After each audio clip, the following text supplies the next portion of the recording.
एकलव्य महाभारत का एक पात्र है। वह हिरण्यधनु नामक निषाद का पुत्र था।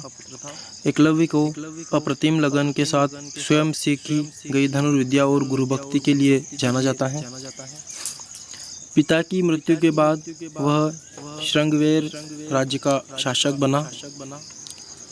अमात्य परिषद की मंत्रणा से उसने न केवल अपने राज्य का संचालन करता है बल्कि निषाद भीलों की एक सशक्त सेना और नौसेना गठित करके अपने राज्य की सीमाओं का विस्तार किया। महाभारत में वर्णित कथा के अनुसार एकलव्य धनुर्विद्या सीखने के उद्देश्य से द्रोणाचार्य के आश्रम में आया, किंतु निषाद पुत्र होने के कारण द्रोणाचार्य ने उसे अपना शिष्य बनाना स्वीकार नहीं किया। निराश होकर एकलव्य वन में चला गया।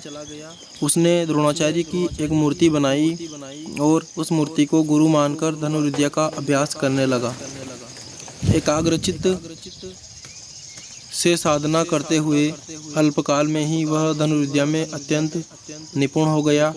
एक दिन पांडव तथा कौरव राजकुमार गुरु द्रोण के साथ आखेट के लिए उसी वन में गए जहाँ पर एकलव्य आश्रम बनाकर धनुर्विद्या का अभ्यास कर रहा था। राजकुमारों का कुत्ता भटककर एकलव्य के आश्रम में जा पहुँचा। एकलव्य को देख कुत्ता भौंकने लगा। कुत्ते के भौंकने से एकलव्य की साधना में बाधा पड़ रही थी, अतः उसने अपने बाणों से कुत्ते का मुंह बंद कर दिया।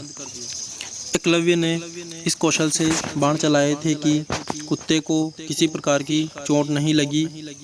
कुत्ते के लौटने पर कौरव, पांडव तथा स्वयं द्रोणाचार्य यह धनुर्कौशल देखकर दंग रह गए और बाण चलाने वाले की खोज करते हुए एकलव्य के पास पहुँचे। उन्हें यह जानकर और भी आश्चर्य हुआ कि द्रोणाचार्य को मानस गुरु मानकर एकलव्य ने स्वयं ही अभ्यास से यह विद्या प्राप्त की है।